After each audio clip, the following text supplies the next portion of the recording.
amigos, minhas amigas, boa tarde a todos. Que a paz do Cristo, nosso Senhor, envolva e embale o nosso coração, que a alegria do Evangelho possa pulsar, vibrar em nossa alma, nesse clima de fraternidade, que nesse clima de amizade, nosso coração possa se abrir como uma flor para acolher o orvalho divino, da misericórdia divina, que é sempre dispensado em abundância a todos que a Ele se voltam e a todos que a Ele buscam. Nosso Pai que nunca nos desampara na caminhada. E é de certo modo sobre isso que nós conversaremos nessa tarde, sobre esse vínculo mais fundamental, ou sobre os vínculos, os laços mais fundamentais que nos cabe desenvolver e cultivar em nossa jornada. Mas antes de começar, não poderia deixar de agradecer pelo convite, pela oportunidade de estar aqui pela primeira vez no compromisso espírita em Guaraná do grupo, também na região, em Itajaí. Agradecer pelo carinho com que nós fomos recebidos. Esse que é o traço, deve ser sempre o traço entre nós os cristãos, sentirmos verdadeiramente como irmãos, apoiando-nos, sustentando-nos uns aos outros nos passos de Jesus. Para que Ele nos abençoe, e o nosso intento mais sincero é que cada um dos corações que aqui estão, encarnados ou não, possam sair desse ambiente com essa certeza ainda mais arraigada em nós, do quanto nós somos amados, do quanto a doutrina espírita que nos resgata o Evangelho do Cristo é uma fonte de luz imensurável em nossa vida. E do quanto, a partir mesmo dessa consciência de quanto temos recebido, o quanto nos cabe realizar, o quanto nos cabe em termos de responsabilidade a partir disso tudo que temos recebido. Então esse é o nosso intento, que saímos daqui consolados, mas como eu brincava, também um pouco incomodados, no sentido de que é preciso sair das nossas zonas de acomodação e é preciso ter sede de mais conhecer, de mais viver e de mais se realizar com Cristo. Essa é a nossa vida. Mas nós vamos conversar um pouquinho, a partir do tema que propusemos, sobre religião. E para isso, não poderíamos deixar de fazer, pelo menos na perspectiva que queremos abordar, fazer uma jornada histórica do tempo, no espaço, acompanhando o desenvolvimento da humanidade e perceber aquilo que Emmanuel nos diz no seu primeiro livro psicografado, livro intitulado Emmanuel, no capítulo 4, intitulado A Base Religiosa, ou As Bases Religiosas. Emmanuel, fazendo esse apanhado da história da humanidade, em certo momento irá nos dizer que o sentimento religioso, a busca religiosa, esteve sempre na base de todas as civilizações. Em outras palavras, o que Emmanuel quer dizer, e nesse sentido ele vai ser secundado também por outro grande pensador espírita, um dos grandes continuadores de Kardec, que recebeu inclusive o título de apóstolo do Espiritismo, nosso querido Leon Denis. O que Emmanuel e Leon Denis também vai querer dizer na sua obra Depois da Morte é que em todos os povos, em todos os tempos, a criatura humana sempre teve, de um modo geral, ainda que muitas vezes isso estivesse meio abafado, isso estivesse meio obscurecido por interesses outros, mas sempre existiu na criatura humana, bem como nas coletividades humanas, um impulso, um sentimento inato, um anseio interno por buscar algo superior, por buscar uma conexão com essa fonte da vida, com esses princípios superiores, com os propósitos mais elevados. Como nós aprendemos com a doutrina espírita, esses são os sentimentos inatos na criatura humana. Então nós vemos em todas as civilizações, em todos os tempos, essa busca por meio desse sentimento religioso que, nas palavras de Leon Denis, no bonito estudo que ele faz na primeira parte da sua obra Depois da Morte, toda essa primeira parte, ela é dedicada, digamos assim, a fazer um voo histórico e panorâmico sobre as tradições espirituais mais antigas da Terra, as mais conhecidas. Se chama As Religiões e a Doutrina Secreta, a Doutrina Secreta e as Religiões. Então, Leon Denis vai fazer um estudo com todas essas civilizações, essas tradições espirituais foram surgindo ao longo dos séculos e como existiam elementos em barra das diferenças, os aspectos exteriores que num primeiro olhar as faziam completamente diferentes, mas se a gente fosse no cerne, no núcleo, a gente ia ver esses elementos em comum, que ele chama da doutrina secreta, da religião no singular, que expressa essa busca da criatura, essa aspiração da criatura por aquilo que são os ideais do bem, da justiça, dos princípios superiores, dos propósitos mais elevados da vida. Então, essa sempre foi, sempre será uma busca das criaturas humanas. Embora em determinadas condições, em determinadas experiências, essa busca, esse anseio pareça não existir em algumas criaturas, cedo ou tarde há ele de voltar à tona, à baila, impulsionando essa criatura no eterno movimento de ascensão.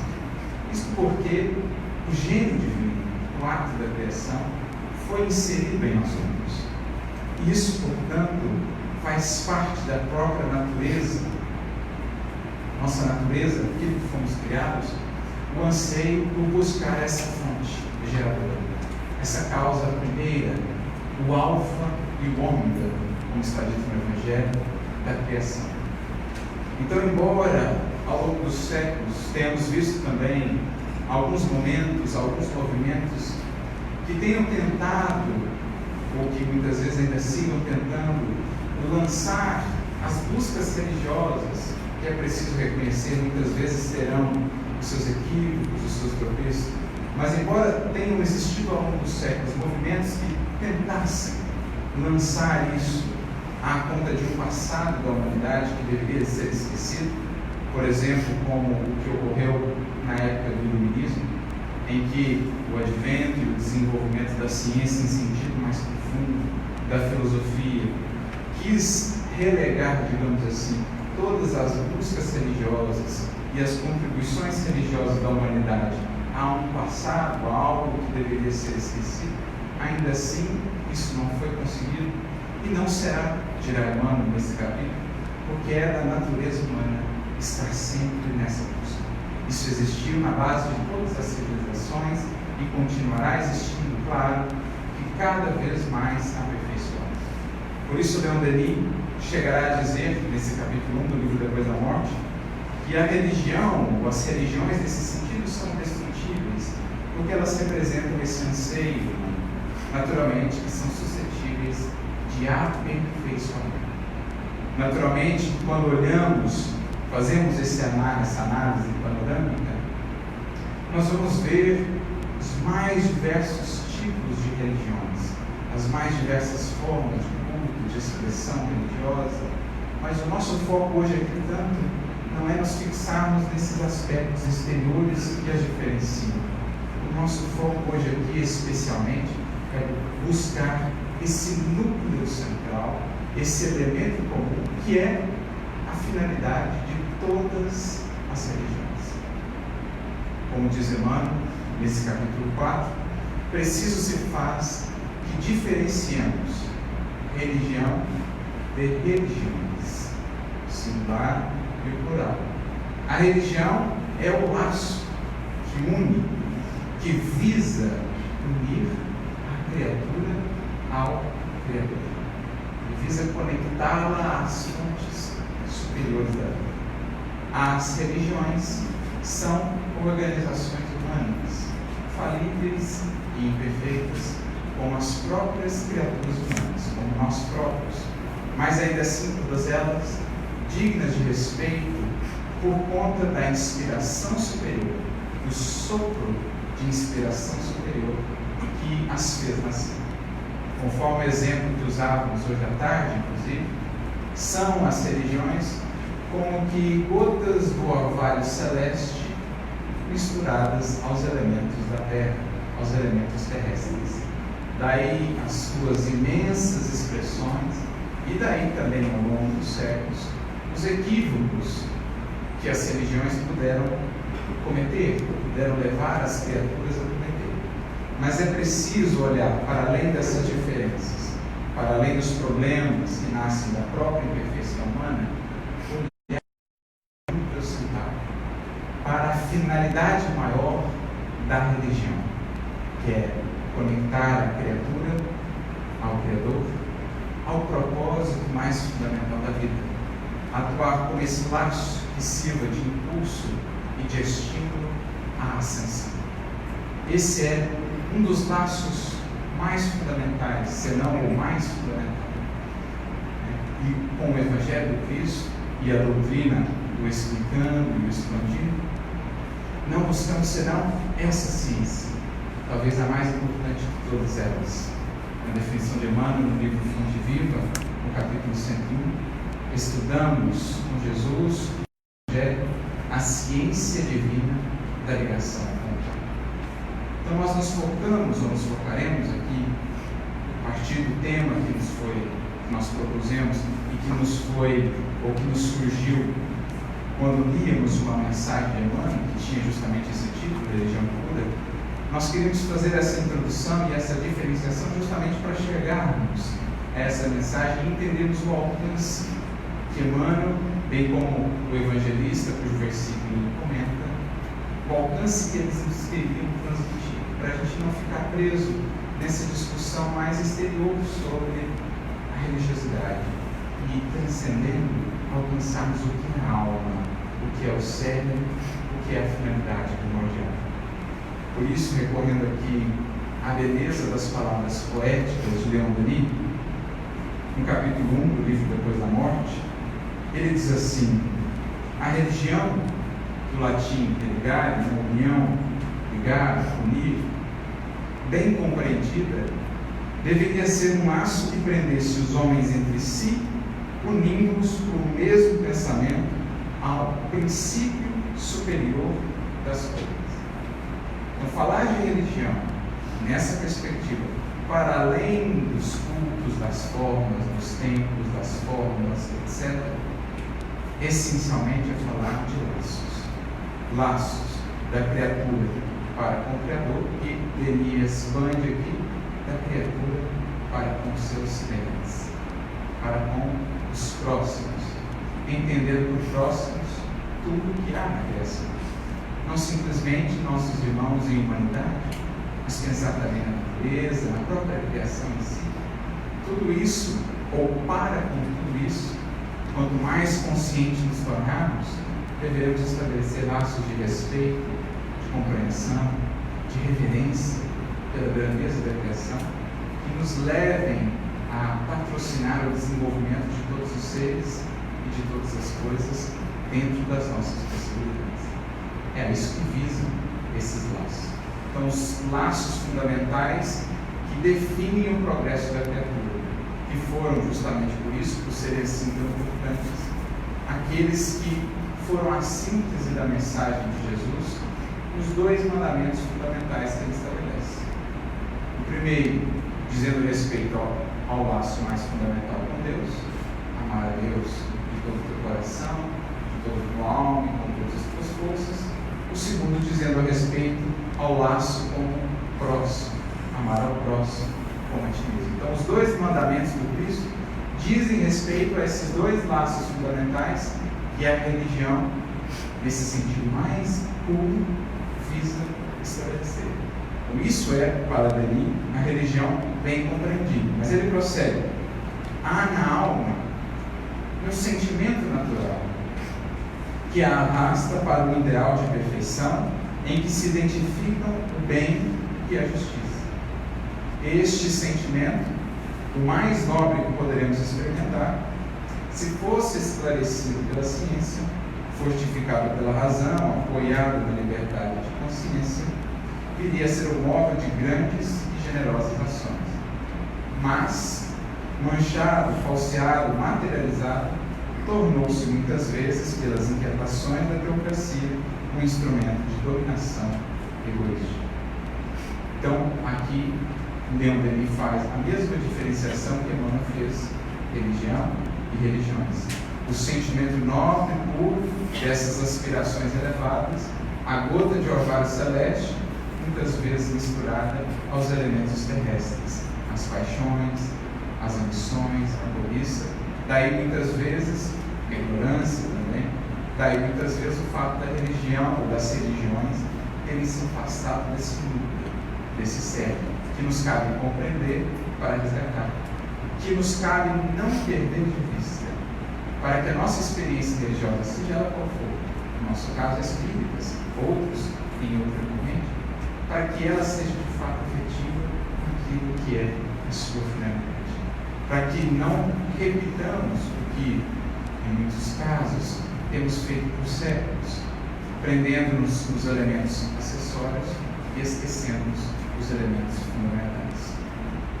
Por isso ele prossegue: a religião é necessária e imprescritível, porque se baseia na própria natureza do ser humano, do qual ela resume e exprime as aspirações elevadas. Esse é o certo, né? Religião, portanto, é falar de laços. Terão os elementos exteriores? Sim. Mas aqui, a doutrina espírita, como veremos a mensagem de Emmanuel, vai nos convidar a reajustar as perspectivas do nosso olhar para analisar aonde, de fato, a nossa experiência religiosa tem nos conduzido. A simples repetição das experiências acessórias ou a esse núcleo transformador que nos conduz à religião cósmica da sabedoria e do homem, a definitiva, aquela do futuro, aquela para a qual todas haverão de convergir. E uma palavrinha é essencial, então, quando se trata ou se fala de religião: laços. Para além do laço com o Criador, os laços com os nossos semelhantes. Qualificar as nossas relações, qualificar a nossa convivência, que é talvez das artes, das ciências, a mais desafiadora.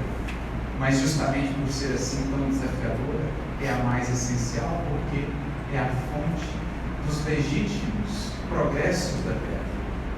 Não há, aprendemos com a doutrina, evolução de fato sem o correto uso, o correto aproveitamento de cada relação, de cada laço que a vida nos propõe. Fundamentalmente, os primeiros e mais essenciais do lar, os outros que a vida vai nos propondo ao longo dos séculos, a família que vai se formando, os laços de trabalho, os laços na casa espírita, os laços sejam eles quais forem. Aprendemos com o Evangelho, com a religião nesse sentido mais profundo, né? Esse sentimento religioso, essa busca moral, aprendemos a qualificar essas relações, para delas colher o que possa nos fazer crescer. Kardec vai frisar isso ao longo de vários momentos, juntamente com os espíritos na codificação, por exemplo, quando trata da lei de sociedade, da importância da vivência em sociedade, lá no livro dos Espíritos, e eles vão dizer que insulado ou distanciado dos relacionamentos e de relacionamentos qualificados por essa perspectiva que a vivência religiosa, a transformação moral vai nos trazendo, a criatura se embrutece e estiola. Gosto dessa definição que os Espíritos trazem no livro dos Espíritos. Fugindo de relacionamentos, de experiências de relação qualificadas, de laços mais sublimados, nós nos embrutecemos e nós estiolamos. Estiolar, esse verbo bonito, lembra a flor que murcha, porque falta ela seca. O outro é para nós o que o adubo, o sol é para a flor. Sem o outro, não há qualquer edificação duradoura em nosso ser. Poderemos até vencer o mundo, conquistá-lo, fama, fortuna, poder. No entanto, enquanto espíritos, estaremos na mesma condição com a qual chegamos a esse mundo. É preciso, portanto, aprender a conviver. Isso, por excelência, é material do Evangelho. foco do Evangelho. Se ele é ciência divina da ligação com o Pai, ele é também ciência divina da ligação com o próximo, do serviço, do aprendizado com o próximo.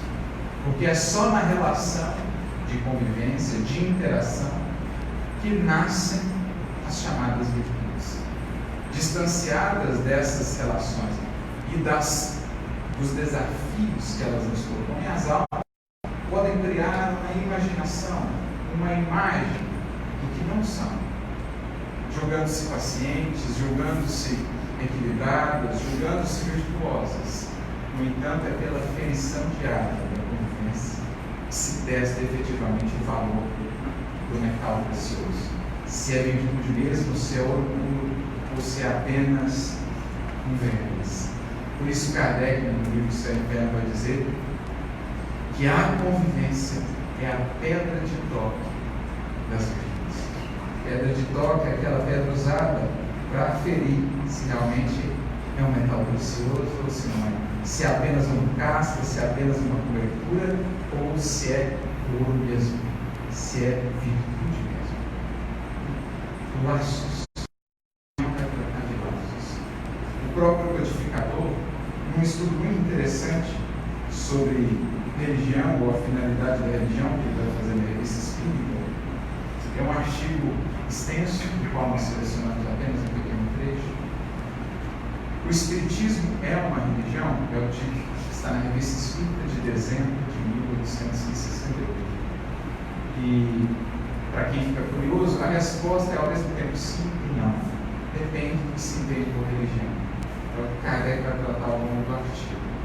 Mas, focando-se nesse aspecto central, diferente do religiões, do plural, focando no religião, religar laço, Kardec vai dizer assim: o laço estabelecido por uma religião, seja qual for o seu objetivo, é, pois, essencialmente moral, que liga os corações, que identifica os pensamentos, as aspirações, e não somente o fato de compromissos materiais, que se rompem à vontade, ou da realização de formas exteriores, que falam mais aos olhos do que ao espírito.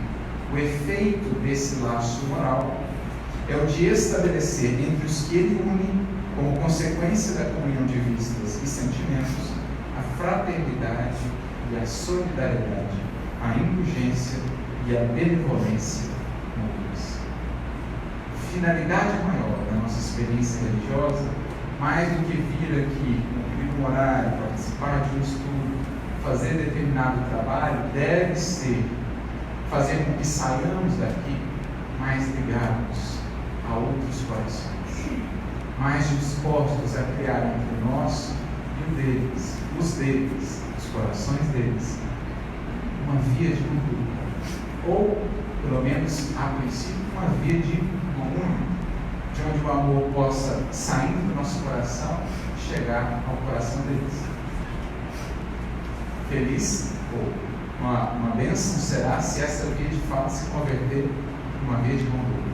Mas, primariamente, deveria partir de nossa parte, nosso coração, esse laço para alcançar o outro, estabelecendo assim um olhar mais compreensivo, mais amoroso, mais terno, mais indulgente para com as outras pessoas.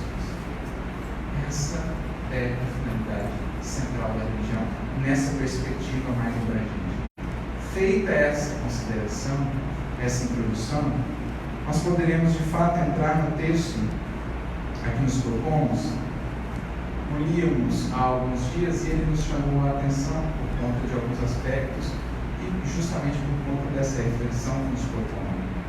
O título é interessante, está no livro Palavras de Vida Eterna, capítulo 139, é um texto de Emmanuel. O título é Religião Pura, e ele comenta o versículo do apóstolo Tiago. Tiago tem uma carta muito rica, bem no estilo proverbial, uma coletânea de frases muito ricas, bem no estilo do seu povo, daquela época, como escreviam, por exemplo, e lá no primeiro capítulo, no versículo 27, ele vem falando sobre a nossa relação com o Evangelho, com as lições do Cristo, Ele vem falando para que sejamos cumpridores da palavra e não apenas ouvintes da palavra, enganando-nos a nós mesmos. Ele vem falando sobre essa questão da coerência, né, esse objetivo maior a que nos deve levar ao conhecimento espiritual, ao conhecimento religioso. E lá no versículo 27 ele então faz uma síntese.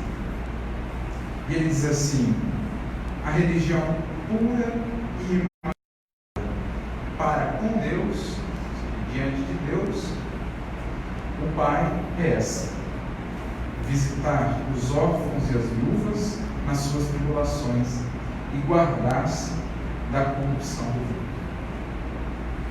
Nós temos aqui uma síntese do que é o cerne da experiência religiosa, para que não nos percamos em acessórios. Nas palavras de Tiago, que para nós hoje talvez sejam palavras diferentes, né? Não entendamos muito bem o alcance da importância do estudo do Evangelho, explicado pela doutrina espírita, para que a gente consiga penetrar o sentido do texto. Mas ele vai ancorar essa religião pura, esse cerne, em dois pilares: amparar ou visitar, né, órfãos e viúvas nas suas tribulações e preservar-se ou guardar-se da corrupção do mundo. O que ele quer dizer com o primeiro pilar? Órfãos e viúvas, óbvio que ele não quer restringir a nossa experiência de auxílio, de serviço, a essas duas personagens. Deverão estar sob a nossa atenção todos os necessitados. Mas é que naquele contexto, essas duas personagens, no linguajar do Antigo Testamento, daquela época, elas eram o símbolo dos mais necessitados. As figuras ou os personagens que mais passavam complicações e necessidades naquele contexto, de muitos marginalizados, de muitos excluídos, eram órfãos e viúvas. Por isso vamos encontrar sempre na voz dos profetas de Israel, que vinham lembrar, né, dos compromissos maiores para o povo hebreu, que muitas vezes estava esquecido desses compromissos, porque muito focado nos rituais exteriores, nas preocupações exteriores quanto à religião. Por isso, tantas vezes entravam em debate, em disputa com Jesus. Os profetas sempre lembravam dos órfãos e das viúvas, a representar os necessitados, a representar o compromisso que devemos ter de auxílio no mundo àqueles que passam por tribulações. Esse compromisso central que o Cristo coloca no Evangelho para nos colocarmos na posição de servidores, daqueles que vão em busca da criação de laços de amizade, de amorosidade e de fraternidade. Então esse é o primeiro pilar dessa religião pura, é o laço para com a semelhança. A gente vai vendo que é muito similar ao que Leon Denis ou Kardec já trataram mais tarde com o advento do Espiritismo. E o outro laço, o outro pilar fundamental, ele diz: guardar-se da corrupção do mundo. Isso não significa fugir do mundo a pretexto de fugir do pecado, como por muitos séculos e em muitas experiências nós o fizemos. Para sermos puros, é preciso nos distanciarmos daquilo que não é puro. Assim era ao tempo de Jesus.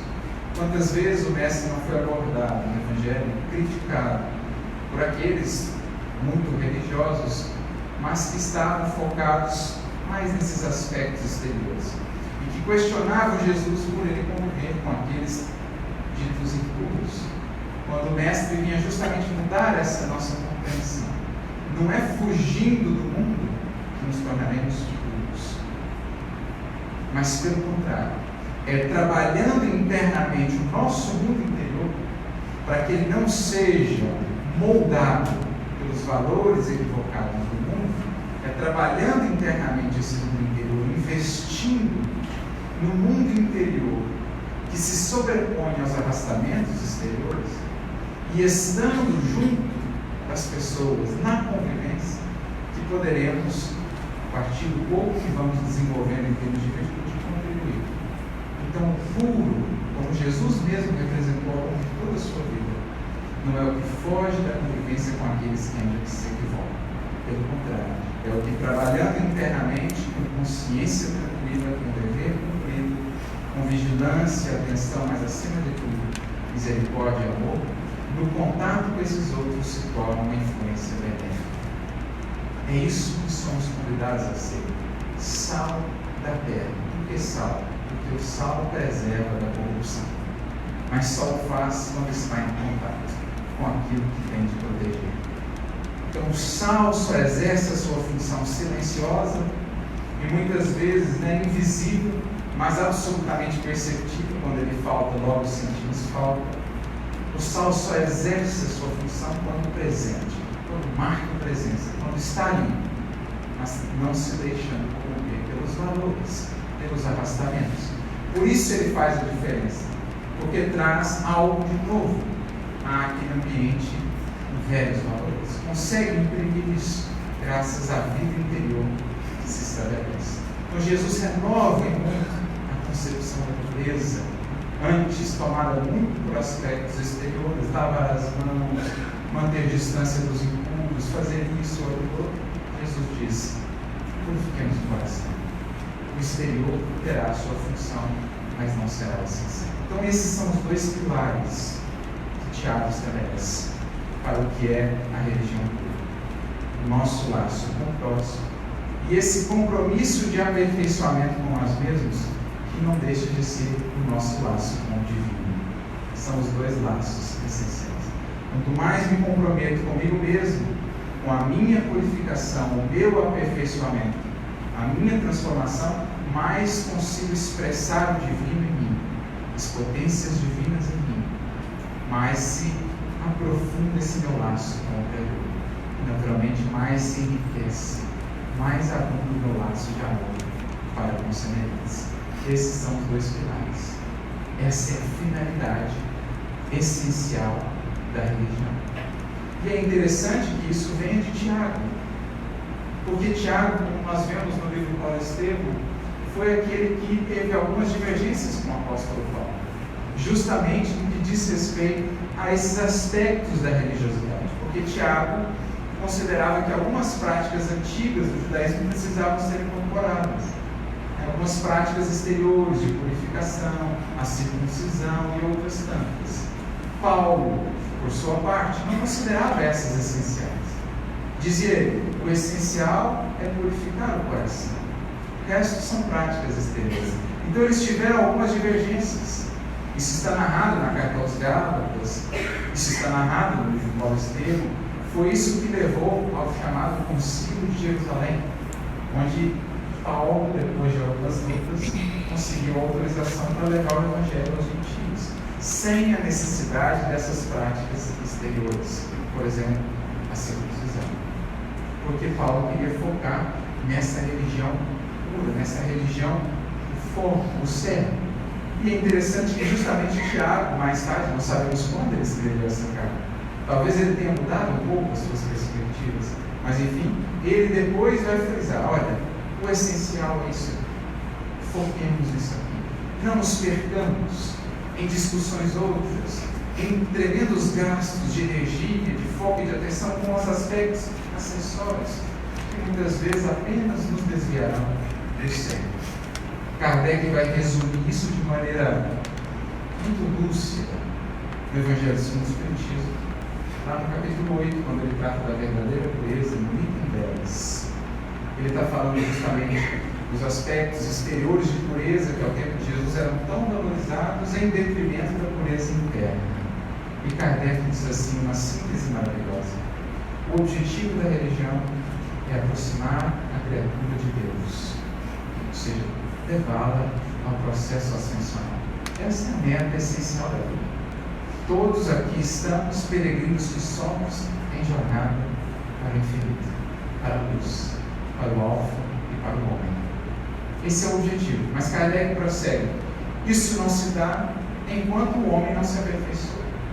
Por isso, toda religião que não torna o homem melhor não alcança o seu objetivo. E ele acrescenta ainda dizendo: isso acontece naquelas em que a forma prepondera sobre o fundo.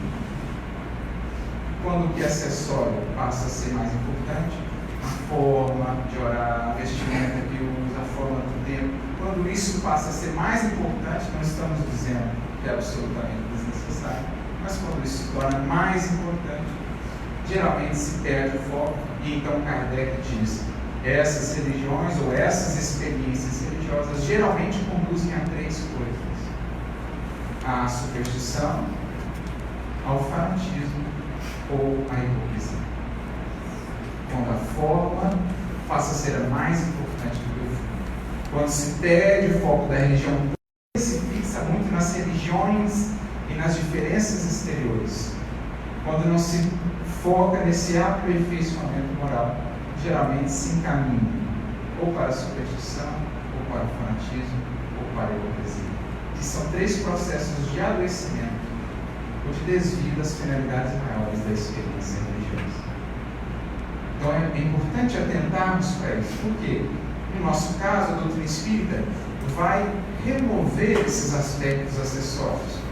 Não há sacerdotes, não há hierarquias, não há imagens, não há fórmulas, não há cultos exteriores propriamente.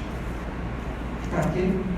Para que não nos desviemos do que é o foco, do que é o sério, porque é o que procede de muitos de nós temos feito. Ampliando as concepções e reflexões sobre isso, lá no Livro dos Espíritos, a primeira das obras, na questão 653, Kardec faz uma pergunta interessante. A questão 653 é ali da primeira lei moral, a lei de adoração. E Kardec coloca como primeira lei moral, porque ela é a base de todas as civilizações. Então Kardec pergunta: é necessária a adoração exterior? Atentemos para o verbo necessário. Os Espíritos responderão de maneira sutil e de maneira abrangente. A verdadeira adoração é a do coração. Então eles, olha, o coração é o foco, desde que não se perca isso. Mas Kardec, então, percebendo o alcance e a sutileza, ele prossegue na questão seguinte, 653A. É útil a adoração exterior? Há uma diferença entre necessário e útil. E então eles respondem: pode ser útil, desde que não seja em vão singular.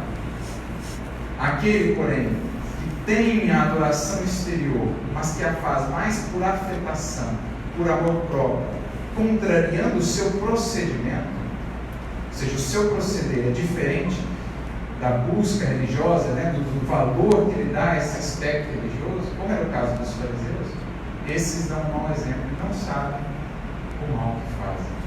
Por quê? Porque resume para muitos da experiência religiosa aqui a exterioridade, desviando muitos do foco da centralidade, do amor, da experiência moral transformadora. E aí incorremos mais uma vez nesses três caminhos: ou a superstição, ou o fanatismo, ou a hipocrisia.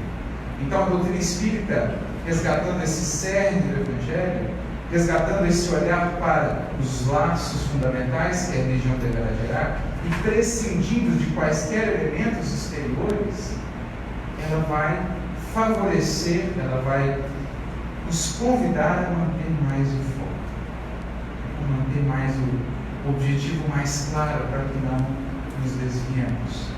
É o que Leon Denis, prosseguindo naquelas reflexões muito belas que ele faz sobre a verdadeira religião, ele diz assim: a verdadeira religião é um sentimento, é no coração humano e não nas formas ou manifestações exteriores que está o melhor tempo do eterno. Coração que se liga a outros corações e ao coração divino, se assim nos podemos expressar. A verdadeira religião não poderia estar encerrada, ou seja, resumida, reduzida a regras e ritos, a fórmulas, nem a imagens. Isso poderá ter a sua utilidade, mas não é a centralidade. Isso não podemos perder jamais de vista. Essa religião verdadeira, a do coração, diz ele mais adiante, abraça todos os cultos e todos os sacerdócios, eleva-se bastante e lhes diz: a verdade ainda está muito acima. Ou seja, Todos nós estamos encaminhando no carrego. E tudo que vai subindo vai convergindo. Por isso ele sabe compreender, respeitar e valorizar o outro na busca em que está, desde que essa busca também possa transformá-lo e elevá-lo. Então é isso que, de certo modo, já estava dito lá atrás por Jesus. Esse aperfeiçoamento, essa compreensão mais clara do nosso entendimento da finalidade da experiência religiosa, quando Jesus dialoga com a mulher samaritana, como registrado no capítulo 4 do Evangelho de João, Jesus vai dizer assim para ela. Ela pergunta, onde nós devemos adorar a Deus? Porque os samaritanos dizem que é aqui, no Monte Gerizim. Os judeus dizem que é lá, no Monte Sião. Onde, de fato, eu devo adorar a Deus? E ele, então, deixa uma frase para a posteridade, para os séculos, que é o que hoje o Espiritismo quer nos relembrar, porque ele diz: mulher, é chegada a hora que os verdadeiros adoradores do meu Pai o adorarão em espírito e em verdade, porque Deus é espírito e busca os que assim o adoram, em espírito e verdade. Ou seja, tu és o templo. Não é este monte ou aquele monte, porque a fé carrega o transporte dos montes. Nós somos o monte, desde que internamente nos alcemos à altura da vivência com Deus, da fidelidade à lei divina. Essa adoração central, essa é a religião para além das religiões. É para isso que devemos nos conduzir. E se disso nos desviamos em nossa experiência religiosa, seja ela qual for, e nos tornamos censores dos outros, perseguidores dos outros, ou nos perdemos em ilusões, julgando que nada precisaremos fazer para alcançar o céu que não fizemos por merecer, então nos desviamos da religião pura, que, como Tiago resumiu no seu versículo, é servir aos necessitados e guardar-se da corrupção do mundo. Em outras palavras, melhorar-se, aperfeiçoar-se. Por isso, ao comentar esse versículo, Emmanuel vai dizer assim: religião diante das criaturas humanas pode envolver atitudes diversas. Ele vai partir de duas perspectivas. Diante de Deus, que é a que Tiago usa, religião pura diante de Deus, é o que ele diz lá.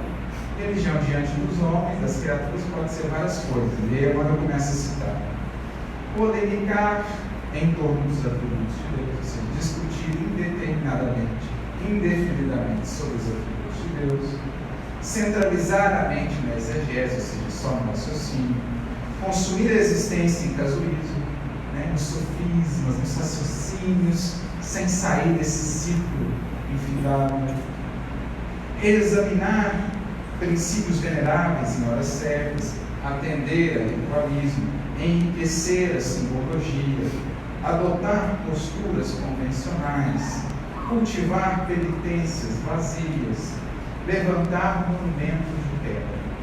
Tudo isso pode fazer parte das religiões diante do mundo. Ninguém nega que essas manifestações não deixam de ser atestado de religião e religiosidade entre nós outros, na Terra. E ninguém recusa o valor relativo que apresentem para determinadas pessoas em certos estágios da evolução. Entretanto, e aí tem importante, o Evangelho nos ensina que a religião pura diante de Deus, ou seja, da perspectiva do alto, que de fato sabe quem somos, para além de julgamos ser, é outra coisa. Tiago traça a definição correta, afirmando: a religião pura e imaculada para com Deus o Pai é esta: visitar os órfãos e as viúvas nas suas tribulações e guardar-se da corrupção do mundo. Em suma, a religião irrepreensível da alma perante a divina providência, segundo nos confirma a doutrina espírita em seus postulados, repousa, acima de tudo, no serviço ao próximo e no caráter ilibado. Ou melhor, na caridade incessante e na tranquilidade da consciência. Esses são os dois pilares com os quais podemos ter certeza de que estamos minimamente alcançando a finalidade do conhecimento espírita e do Evangelho em nossa vida.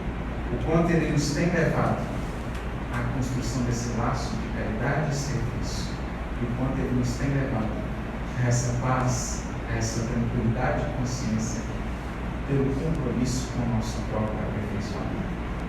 Por isso, talvez a frase lapidar de Kardec, em que ele resume os 2 mandamentos de Jesus, lá no capítulo 15 do Evangelho segundo o Espiritismo: fora da caridade não há salvação. A caridade é o primeiro pilar que Tiago aqui nos apresenta, e a salvação o segundo, isto é, o nosso aperfeiçoamento. Caridade no sentido essencial. Emmanuel tem uma mensagem no livro Vinha de Luz em que ele dirá: mais do que o auxílio exterior em si, a caridade essencial mesmo é aquela de vivermos em Cristo, para que Ele vive em nós. Porque sem esta poderemos ajudar a muitos, erguer muitas obras de pedra, ganhar a gratidão de muitos corações, mas no momento do testemunho estaremos vazios e desolados, quais mendigos de luz. Fora da caridade não há salvação. Caridade sim, serviço ao irmão, seja ele quem for, mas acima de tudo também a caridade essencial. Cristo cada vez em nós, cada vez mais em nós, nos levando à salvação, que na doutrina espírita não é outra coisa senão progresso e ascensão, que cabe a cada um de nós cultivar. Esses são os 2 pilares fundamentais. Queira Deus, queira Jesus e queiramos acima de tudo nós, porque eles querem, que não percamos o foco disso. Que a nossa religião se faça cada dia mais esse compromisso, esses laços, e que por meio destes o amor vindo do divino, do Criador, possa fluir para o mundo, convertendo desertos em jardins, descendentando os caminheiros que caminham pelos desertos da vida com sede, fazendo-se vida, frutos, alimento e nutrição para os que têm fome. Essa é a religião, aquele que pelo seu coração consegue ligar Deus a outros corações. Esse alcançou a religião pura, e possamos com Jesus fazermos esse laço, essa conexão, e que o amor de Deus possa, por meio de nós, por onde passarmos, deixar um traço de vida, de esperança e de luz. Que Deus nos abençoe a todos.